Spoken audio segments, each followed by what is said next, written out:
Assalamualaikum warahmatullahi wabarakatuh.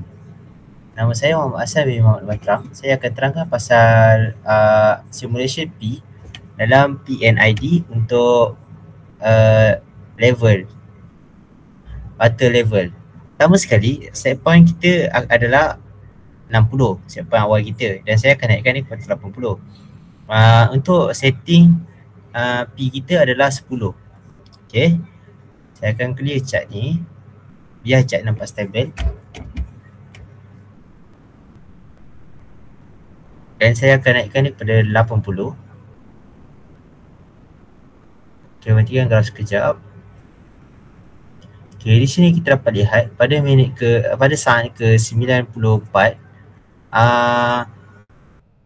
PV kita start respon. Dia start memberi respon untuk mengejar ke set point.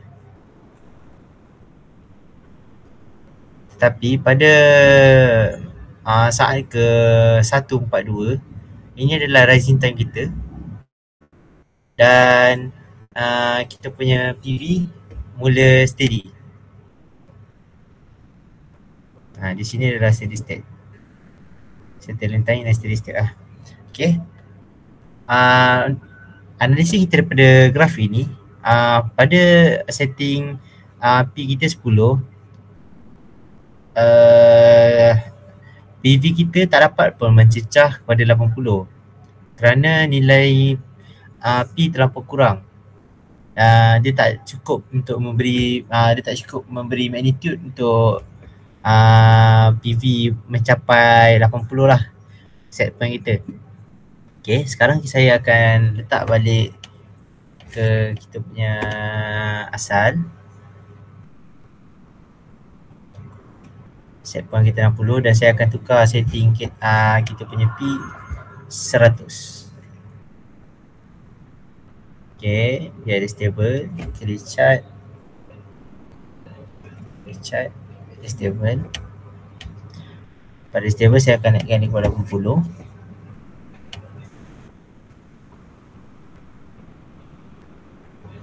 Okay, sekarang saya nak 80.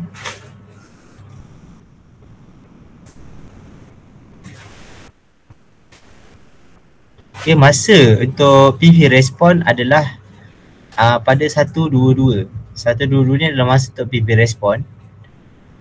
Ini adalah di sini adalah bentuk pada steady state dia yang asal.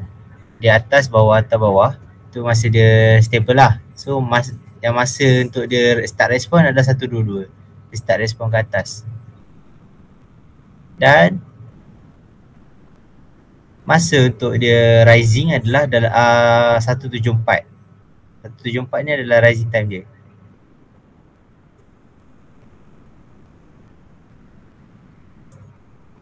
Okay, steady time dia pula pada 224. Okay, sekarang kita tengok steady state error dia. Dia overshooting. Dia tak stable. Masih tak stable. Sekejap naik, sekejap turun, sekejap naik, sekejap turun. Okay, sekarang saya akan setkan dia pada 1000. Dan saya akan kembalikan pada set point asal iaitu 60. Kita cari, tunggu dia kejap. Dia dah 60. Clear chart. Check sekali lagi. Bagi dia stable dan saya akan naikkan dia pada 80.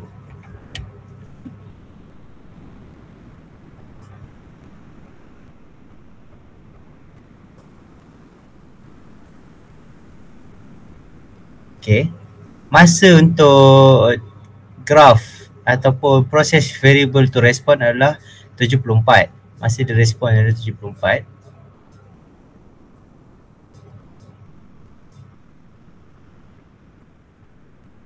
Dan untuk rising time dia adalah 114. Jadi kita teruskan. Settling time kita dapat adalah 116. Okay, apabila kita analisis full, kita dapat lihat yang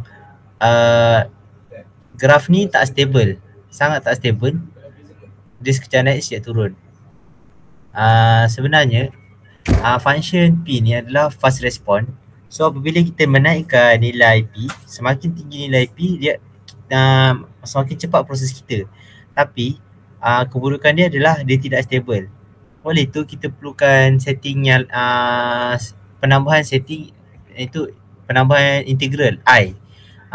Settingan simulation ini akan diterangkan oleh kawan saya seterusnya, Haziq. Itu sahaja dari saya. Terima kasih.